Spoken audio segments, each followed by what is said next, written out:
What will you do if they ban your Latin Mass? It is looking more and more likely that Rome is about to do something with the Latin Mass. A total ban seems to be off the table. Pope Francis has recently reaffirmed to the ICK and the FSSP their charism to offer the Latin Mass exclusively. And it is being reported that what's in the works is a ban of the diocesan Latin Masses, which are the majority of the Latin Masses available.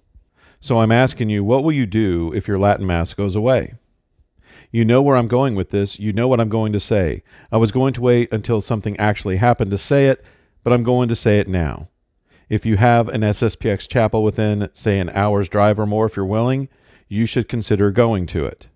I'm saying this now because calls of schism and warnings that you cannot go to the SSPX from the haters are ramping up, and it's only going to get worse.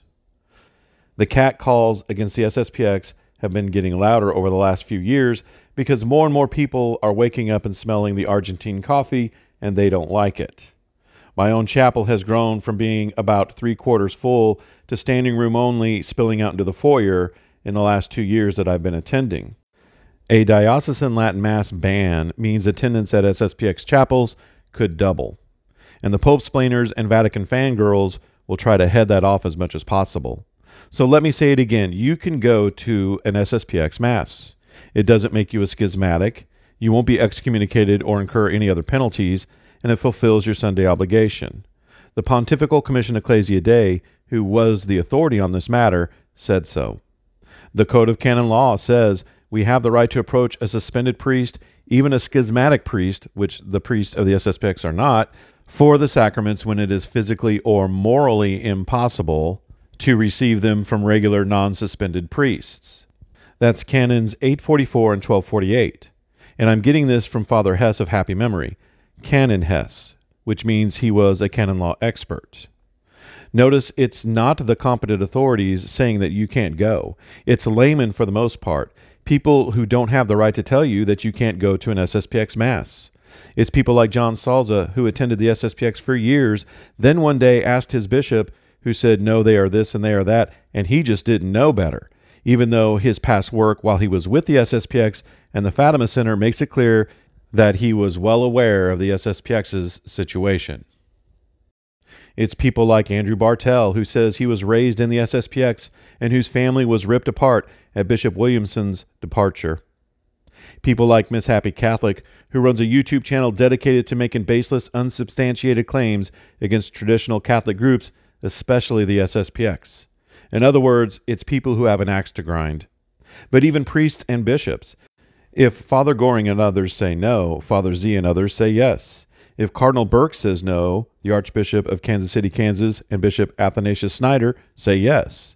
Not to mention in the 90s, the Bishop of Honolulu's excommunication of 6 people for having the SSPX confirm their children was overturned by then Prefect of the Congregation of the Doctrine of the Faith and future Pope Benedict, Cardinal Ratzinger. It seems that when the competent authorities speak, it's always in favor of the faithful's freedom to attend SSPX Masses.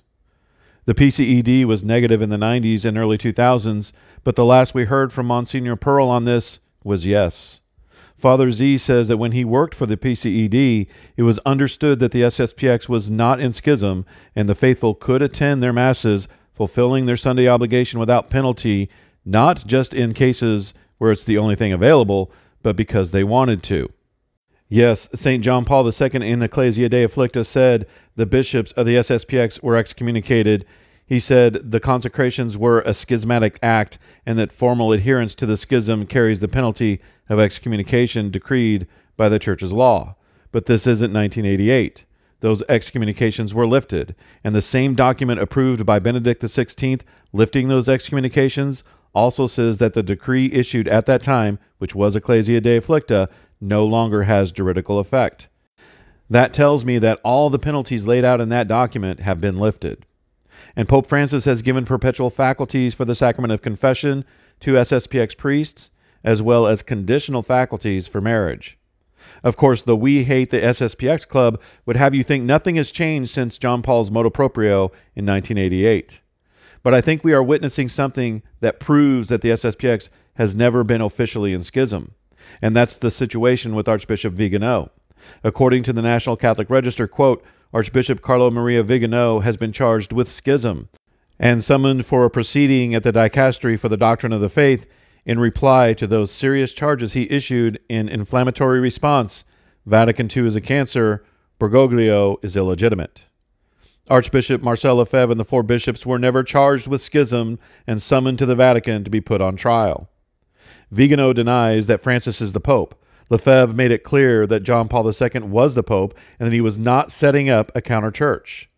So I think we are seeing in action that refusal to submit to the Roman Pontiff, which is the definition of schism, means refusing to recognize the Pope or that the Pope is the head of the church, not simply disobeying. So just because a document uses the word schism or calls something a schismatic act does not mean that the individual or individuals are in schism. Now, I've said all this in several of my videos, but it bears repeating because the gaslighters that hate tradition, that hate the Latin Mass, that hate the fact that Archbishop Lefebvre wouldn't cave and let the truth die, aren't going to be silent, and they're just going to get louder. So in the end, don't take their word for it and don't take my word for it. Look into it for yourself. If you do that, I'm confident you will find that the SSPX is a real option for you if your Latin Mass gets canceled, because they're not going to cave. The SSPX will not comply, and you can rest assured that the Latin Mass will be available through the SSPX. And if you think, well, that's disobedient, we don't owe Rome blind and absolute obedience like the hyper-papalists think. As said by Michael Davies, the Pope has absolute power, but he doesn't have arbitrary power. Banning the traditional Latin Mass canonized by Pope Pius V to be allowed forever is not just. Until my next video, God bless.